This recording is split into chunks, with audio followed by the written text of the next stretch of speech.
Salut à tous! Aujourd'hui je réponds à la question con de Weevil, combien y a-t-il d'air dans un paquet de chips? Je pense qu'on est tous dans le même cas quand on achète un paquet de chips, il a l'air rempli, puis tu l'ouvres, et il y a que 3 chips. Puis moi j'ai souvent vu sur internet qu'un paquet de chips en fait c'était ça.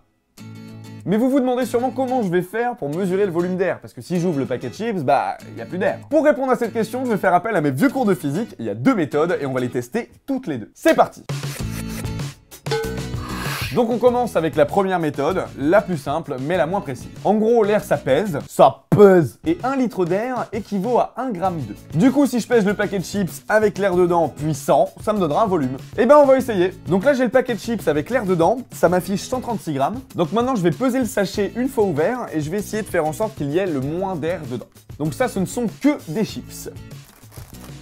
134 grammes! Ça veut dire qu'il y a 3 litres d'air dans ce paquet. Donc soit on se fait complètement entuber, soit cette technique pour mesurer l'air ne fonctionne pas en fait. Donc on va essayer la deuxième technique, beaucoup plus précise, mais beaucoup plus chiante. Alors j'avais besoin d'un récipient assez gros, donc j'ai gentiment taxé la poubelle de ma voisine, Simère Josiane, et je l'ai rempli d'eau. Alors comme ça paraît énorme, mais en fait c'est le volume d'une douche. Et pour rembourser la planète de l'eau que je vais gaspiller aujourd'hui, je m'engage à ne pas prendre de douche demain. Dans mes cours de physique, on m'a appris que si tu mets un verre ou n'importe quel autre récipient dans l'eau, que tu le retournes et que tu le soulèves sans dépasser la surface, en fait l'eau reste dedans. C'est magique! Et maintenant il me reste plus qu'à percer le paquet de chips sous l'eau, et en fait l'air va remonter dans la boîte, éjecter l'eau, et là j'aurai un volume d'air exact. Oh! C'est parti!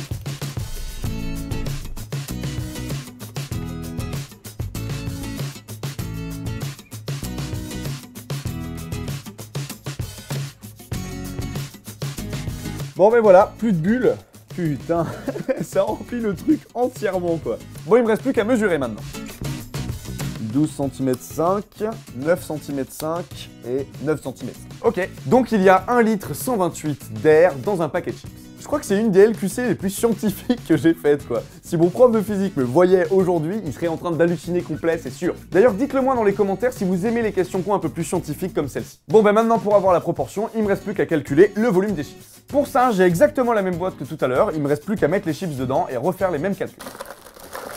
Bon, en fait, je vais le faire en 2 fois parce que tout ne rentre pas dans la même boîte, mais c'est pas grave, je vais faire 2 calculs. D'ailleurs, il y a un peu d'air entre les chips, je les ai pas écrasés, c'est normal parce qu'on achète des paquets de chips, pas des paquets de miettes de chips. Donc ça fait 11 cm 4 et 2 cm 7, ce qui nous donne 1 litre 28 de chips. Alors voilà Weevil, j'ai la réponse à ta question, il y a 47% d'air contre 53% de chips dans un paquet. Ça paraît énorme, mais je me suis renseigné et en fait, s'il y a autant d'air, c'est par souci de conservation. S'il n'y avait pas autant d'air dans un paquet de chips, en fait, on n'aurait que des miettes.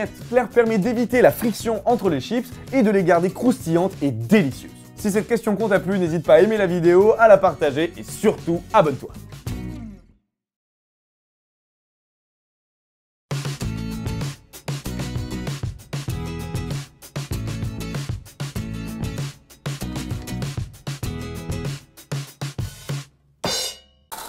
Putain, mais il y a toujours trop de chips dans les paquets d'air. Ah, c'est mieux.